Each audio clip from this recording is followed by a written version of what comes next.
Hello, welcome to Senior Moments. I'm Bonnie Weber. The holiday season is fast approaching. It'll be time for getting together with family and friends. It's also a great time for watching Senior Moments. Senior Moments covers events and activities at senior centers in the Ann Arbor-Ypsilanti area, such as the Ann Arbor Senior Center, the Turner Senior Resource Center, the Pittsfield Senior Center, and the Ann Arbor Community Center.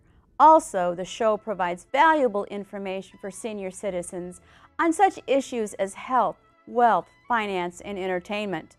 The program premieres on the last Sunday of the month with reruns on Mondays, Wednesdays, and Fridays at 11 a.m. and 5 p.m., Saturdays at 9 a.m. and Sundays at 5 p.m. on CTN Channel 19. Now sit back and relax and enjoy the show of Senior Moments.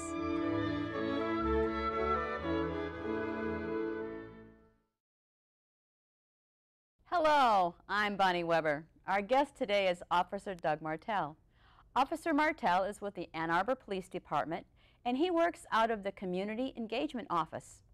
Officer Martelle is going to tell us about some scams that are targeting senior citizens in the Ann Arbor and Washtenaw County area and what we should do to protect ourselves from these scammers. Welcome, Officer Martelle. Thank you for coming today. Thank you for having me, Bonnie. But before we get into that, can you just kind of share with us a little bit about yourself? Absolutely. Okay. I've been a police officer here in Ann Arbor for 22 years. As you mentioned, I work out of the Community Engagement Office. We do a number of things out of that office, and one of them being scam programs, particularly with seniors, because it's a vulnerable population, and the scammers really prey on seniors. So you're talking about education, about the different types of scams that are out there right now. I know personally I've been receiving lately, probably the last 2 months, someone calling, and it really wasn't a real person, it was a recording, so I kind of knew it was a fake. But they're pretending to be from the IRS. And, you know, yeah, this is our last call, and if you don't call us, we're going to take your house away, or whatever. And it was, like I said, it was a recording, so I knew it was fake, so I hung up. Can you tell us a little bit more about these IRS-type scams, and you know, are they real, or what folks can do if they get one of these calls? Sure. There's a couple of components to those. Okay. And one is that, by and large, at least in my experience, the IRS, they do not call you for any reason.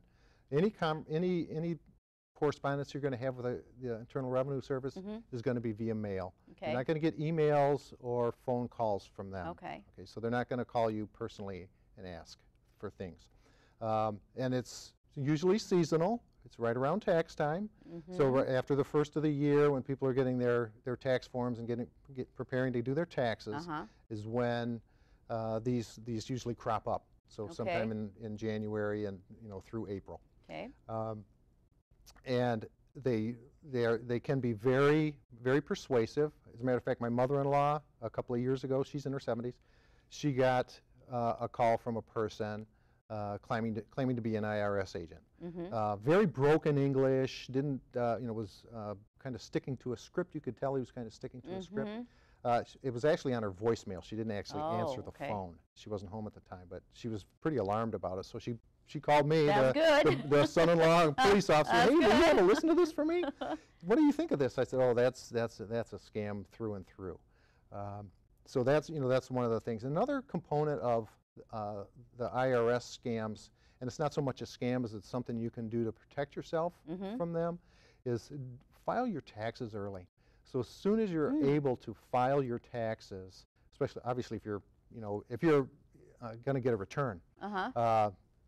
Usually people want to file them so you can get that money back in your pocket more quickly. But if you are going to get a return and you wait until the very last moment, that gives the people that are of a mind to file a false return in your name, gives them this huge time window in order to file a return. And we get those complaints at the Ann Arbor Police Department right around the end of tax time, where people will file their returns and then they'll get a mailed correspondence, not a phone call or an email, but they'll get something through the U.S. mail from the IRS saying there's a problem with your return. There's already been one filed on your behalf.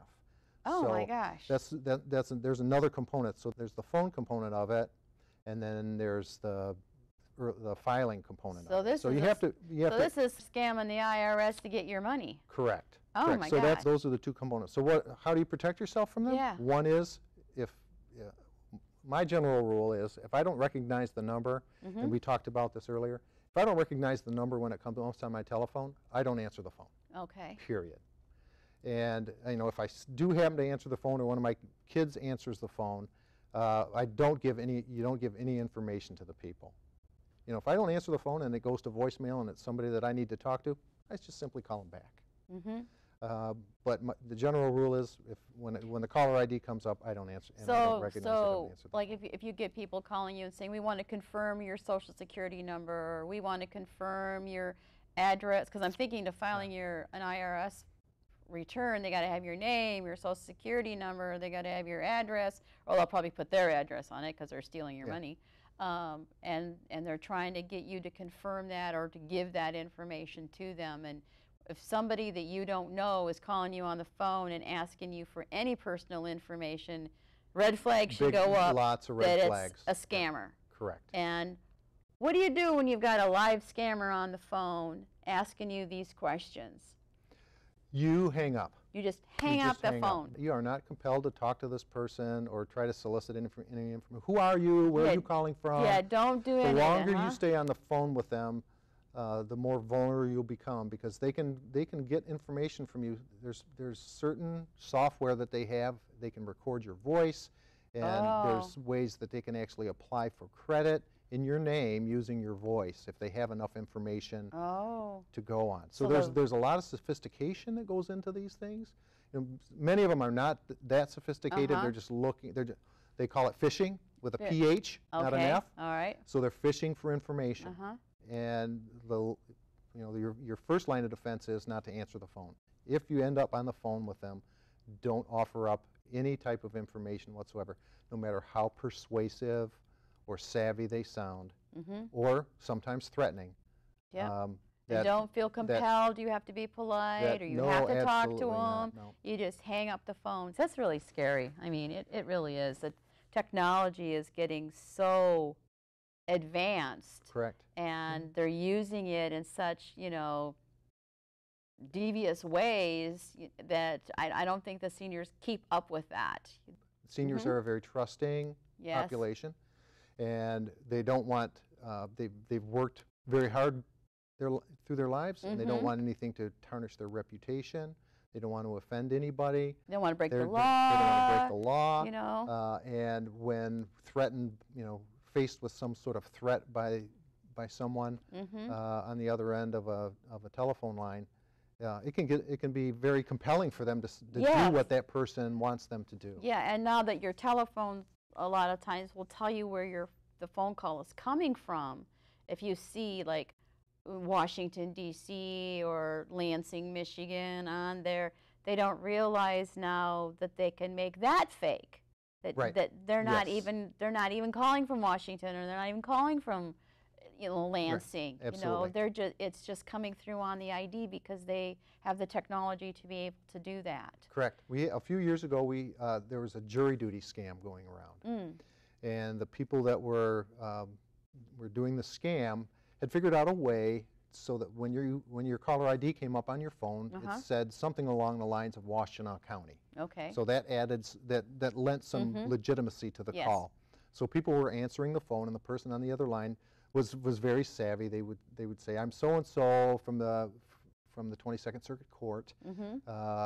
You failed to do your jury duty questionnaire, and you are now in contempt of court. Oh my gosh! I'm working under the authorization of Brian Mackey." So they were dropping the all the names that everybody would know. The correct names to drop. Yep.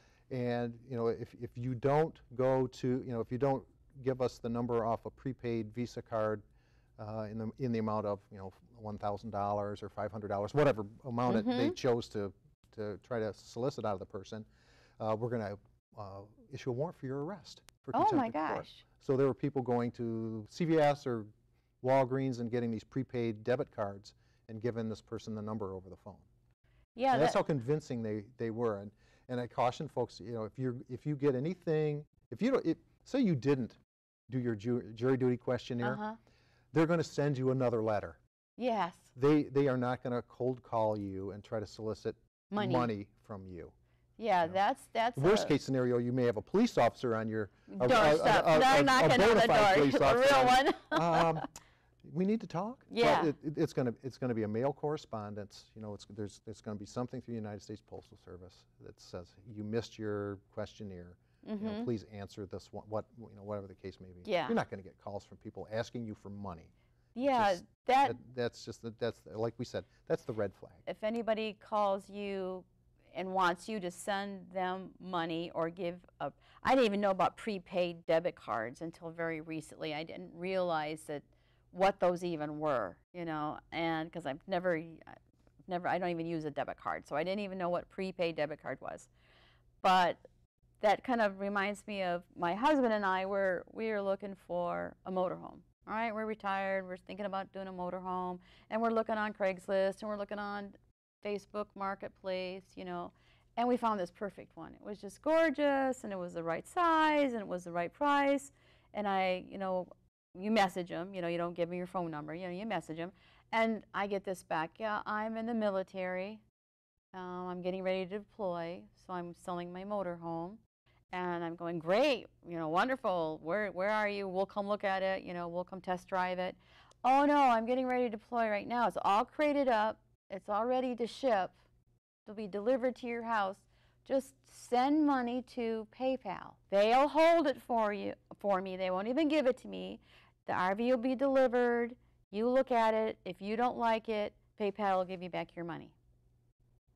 Now, she was out in North Dakota, so the distance right there threw a red flag to me that's craziness, right? And I'm not going to buy a motorhome without testing it out, but maybe something smaller, someone might have thought that they would do it for, you know, some other small item, they might have said okay and go ahead and sent the money. It was total fake. That wasn't a real PayPal account. They made it up. It was an account that if you wired the money to it, you wired the money, the bank told me the money would have been gone. Once you wire it, it's gone. Yes. So if you don't know who the person is, or somebody's calling you up and wants you to wire money to them, or they want a prepaid debit card number, red flag, that's a scammer. That's a scammer.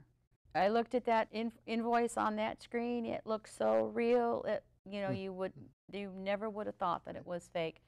But, and iTunes cards. iTunes cards, what are those? iTunes cards are big now. It's a prepaid card. You go in, you buy a $50 iTunes card. You give your $50 to the cashier. They work their magic, scan it, and it's activated with $50 on it. Okay. And then they want you to give you the numbers off the iTunes cards.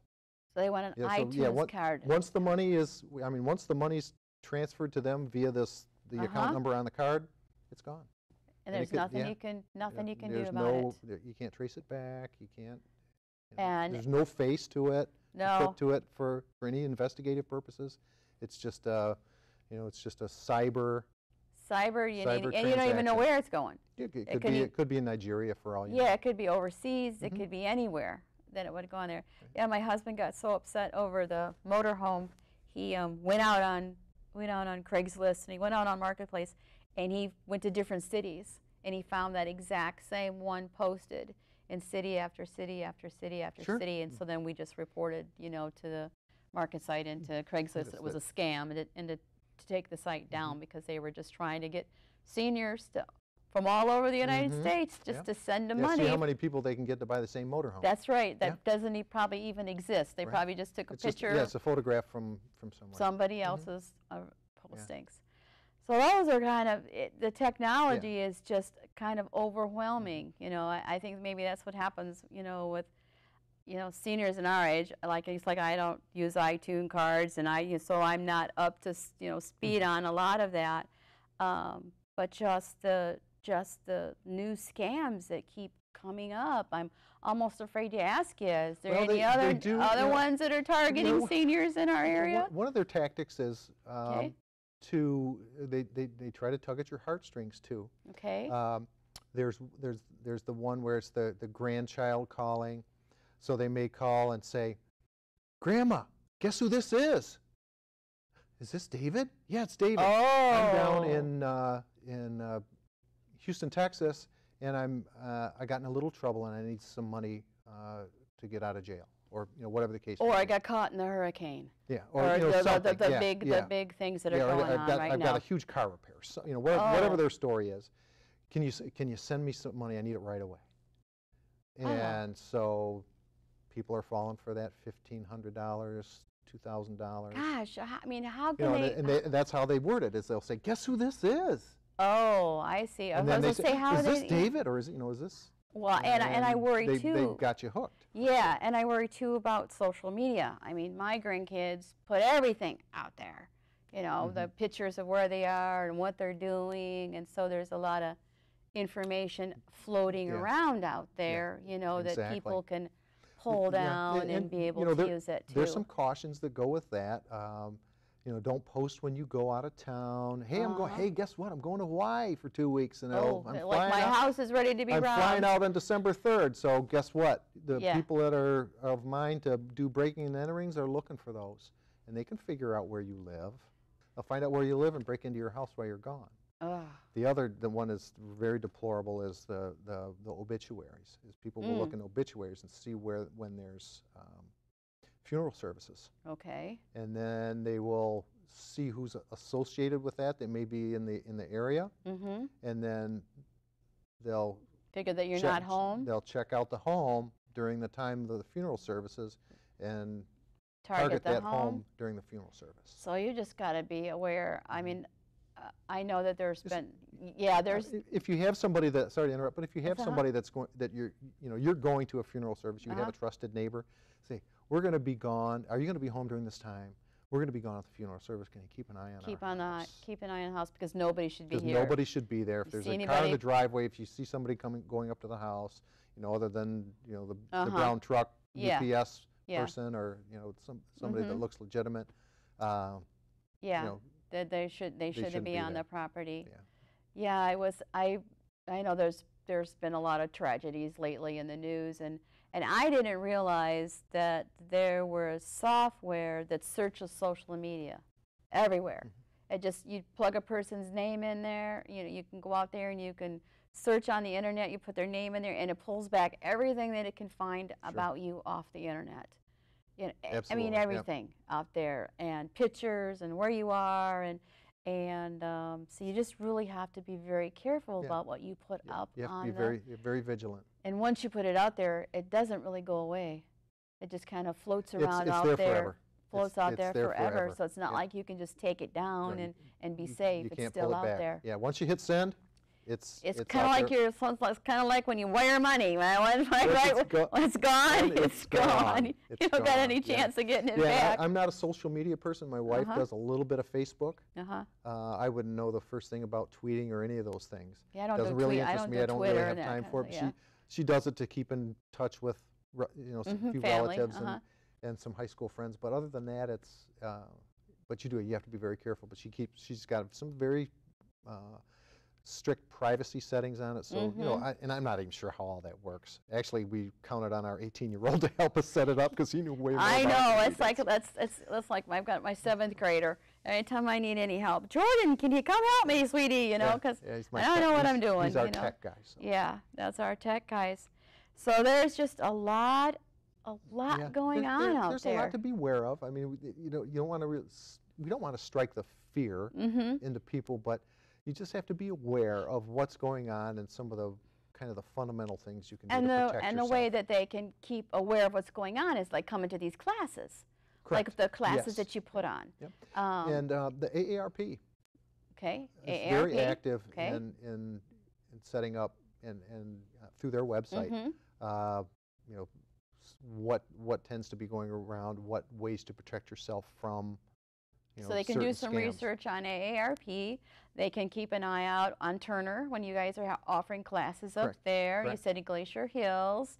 Maybe you'll expand a little bit more. So do you go to classes or do you go to seminars to keep up on what's going on, and that's kind of how you build your education out there? Yeah, we went to one, actually it was through the Turner Center. One of the attorney generals from the state of Michigan was there. Okay. And she was very, I mean, as you imagine, she was very well informed. And it was kind of her specialty. So we learned a lot from there. And then working out of the community engagement unit, there's other police departments that have community engagement units. And so monthly we get together and we just kind of share information. You know, so it's very informal what we're doing, what some trends are that we might be seeing in our areas, and then we share information about what are the touchy subjects with seniors and things and scams that may be going on. And it's just like I said, a very informal meeting, and we learn that way too. Well, since it seems like this is just continuing to get more sophisticated and spreading out more, is there anything on the horizon nationally that might be being done to help kind of make people aware of these scams or try to figure out what's going on with these scams? Absolutely. There's actually we had a meeting yesterday, and the FBI, the local FBI office they were the hosts, and there's a federal website, and I actually visited it today, and it's very simple to remember. It's just the letter I, the letter C, the number 3.gov.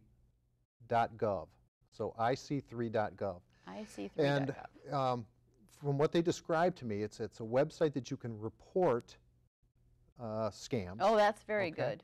And then what they're doing, and this is an indicator of how serious this is and how widespread it is and how costly it is to people, is that they are compiling data based on these reports that they're getting from people, and trying to link, okay, these scams are coming from this country, or these scams tend to come from this part of the United States. And so they're linking this information, building some intelligence, and then trying to go after the folks that are doing these, just so that they can break these down. You know, and there's a couple of things that, just general rules that it's important to be able to protect yourself. And one of them is, and it seems very simple, but it really kind of goes over people's heads sometimes, is if I have a question, I get my credit card statement, and I look at my credit card statement, I think, this is odd, because this happened to us. We had this a bogus charge from Madrid on and it was right after Christmas. And I didn't buy a computer, and my wife didn't buy a computer, so we called the credit card company. And so there's the differences. We're calling the 1-800 number on our statement. So we're initiating that contact with a credit card company. If somebody calls you claiming to be your Chase Bank or your Discover card or your, whatever it is, American Express, there should be a red flag going up for you. Because they're not going to call you, especially to solicit information from you. Now we've put, after we had that problem with that, we put a blocker on our credit card. So we traveled, and we were down in Florida, and we used our credit card at a gas pump. And so we got a call on our phone. We see that your credit card's being used in Florida. Are you, blah, blah, blah. They didn't ask any personal information, no credit card account information, nothing. They just said, we see that your card, we have an alert that your card's being used in Florida. We know you live in Michigan. And so that was legit, but they didn't. The thing is, they're not asking for any information for you. No social security number, no address, no date of birth, no account information. When you get those calls, then that should be a red flag. Don't give them anything. Well, the time has just flown by, but I want to give you the opportunity. Is there anything else you'd like to share with our audience before we close the show out today? Yeah, just a couple of the high points that we touched on, just as a reminder. When your phone rings and you don't recognize the number, simply don't answer it. Don't worry about being rude or discourteous. Just let it go to voicemail. If it's important, you have the luxury of listening to the message, seeing who it is, and calling them back if you want. Yes. If they leave a message and this is the IRS, and if you don't call back, we're going to fly a black helicopter over your house. then that's bogus. Then they can, yeah, that's bogus. That's and bogus. like what my mother-in-law did. You know, it's like, hey, what do you think? Does he think Right, this is legit or not? You know, and ask, yeah. and it's not. And trust your gut. If you have to ask that question, is this legit? Chances are it's not. It's not. Yep. It's not if you're asking that question. And you know, pay attention to your emails. I don't know, this population tends not to be super internet savvy kind of thing, but some folks do some shopping online. Yep. So pay attention to your credit card. You know, if you're doing credit card shopping online, make sure you keep an eye on that. You get free credit reports. So we urge folks, especially after the holidays, to run your credit report. You get 3 free a year, so every 4 months you can do a free one. A little worried about Equifax right now. Yeah, not so Equifax, you might want to just go to TransUnion and not Equifax. and Experian, those two, because you know, like 143 million people. That's a little worrisome. But you do get a couple free a year. You know, you get 3, but I think I would shy away from the third one, and take a look at it and see what it looks like. Well, thank you so much for joining us today. It was a pleasure. Thank you.